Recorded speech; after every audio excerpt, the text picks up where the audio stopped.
Bonjour à tous. Alors aujourd'hui, on plonge dans un phénomène musical, un groupe de K-pop qui affole les compteurs au point de remplir le Stade de France, pas une fois, mais deux fois, Voilà, en juillet 2025. ouais.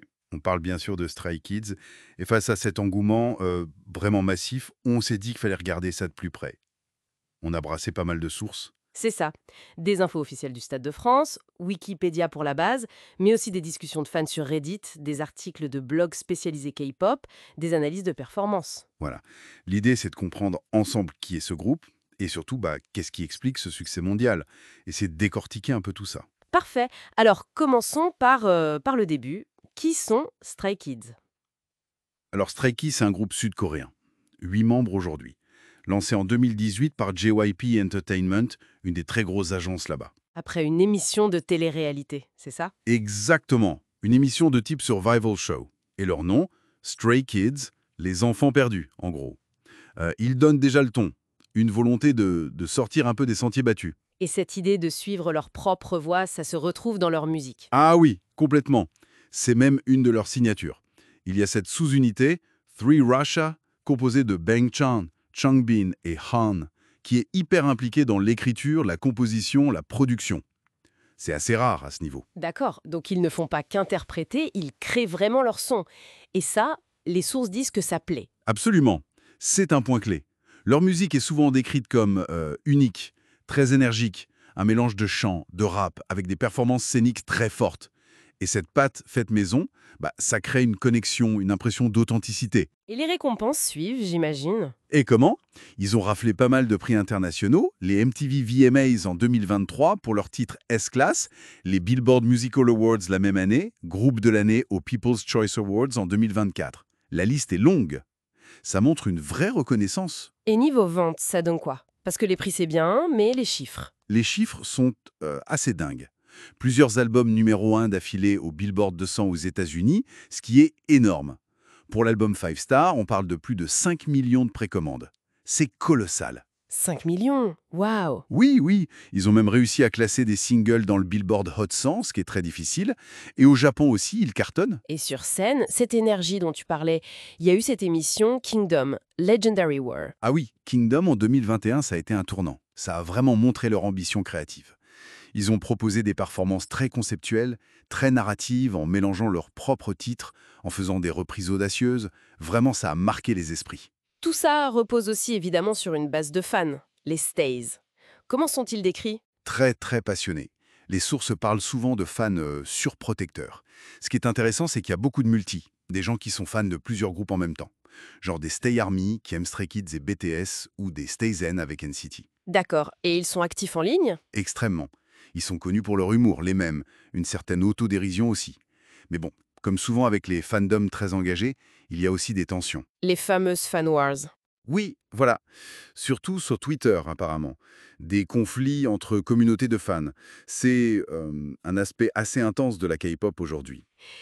Et si on essaye de les situer globalement, quelle est leur place dans la K-pop mondiale? Ils sont clairement dans le trio de tête actuel, on va dire. Juste derrière les géants que sont BTS et Blackpink. Surtout pour le public occidental. Ah oui. Oui, regarde. Ils sont tête d'affiche de festivals énormes comme Lollapalooza à Paris, BST Hyde Park à Londres.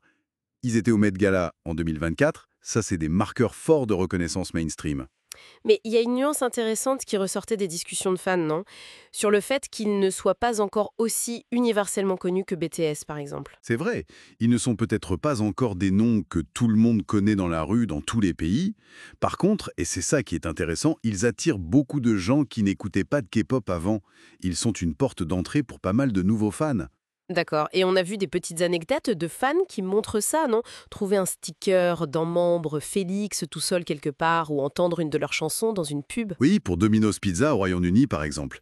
Ça montre que leur musique commence à infuser un peu partout, même de façon inattendue. Il faut aussi mentionner pour le contexte quelques points de leur parcours. Il y a eu le départ d'un membre, Woojin, en 2019. Oui, pour des raisons personnelles qui n'ont pas été officiellement détaillées, ce qui a évidemment alimenté pas mal de discussions. Et puis en 2021, il y a eu une pause pour Yoonjin suite à des allégations de harcèlement scolaire passé.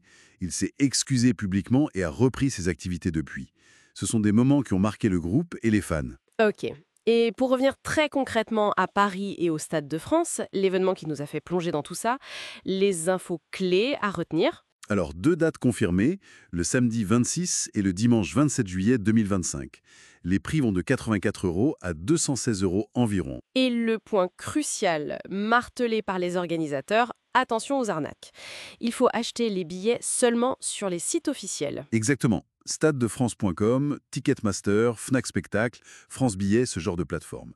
Ils insistent beaucoup là-dessus, car les contrôles seront sûrement stricts. Mobile Stade France Ticket, et seulement peu de temps avant le concert.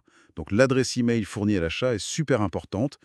Et dernière chose, accès déconseillé aux moins de 16 ans non accompagnés. Bon, en résumé, Stray Kids, c'est vraiment l'exemple type du groupe K-pop au succès mondial fulgurant, une identité musicale forte, très liée à leur implication dans la création, et une fanbase, eh bien, fervente, c'est le moins qu'on puisse dire. Tout à fait. Et se doubler au Stade de France, c'est un symbole puissant de cette ascension. Et ça nous amène à une dernière petite réflexion peut-être. Comment est-ce que cette image qu'ils cultivent, celle d'être différent, un peu en marge, comme leur nom l'indique, comment ça résonne si fort aujourd'hui? C'est une bonne question. Qu'est-ce que leur succès, basé sur cette idée d'authenticité autoproclamée et cette musique très personnelle, nous dit sur les attentes du public actuel et sur ce qui marche dans l'industrie musicale aujourd'hui à l'échelle mondiale? Intéressant à méditer.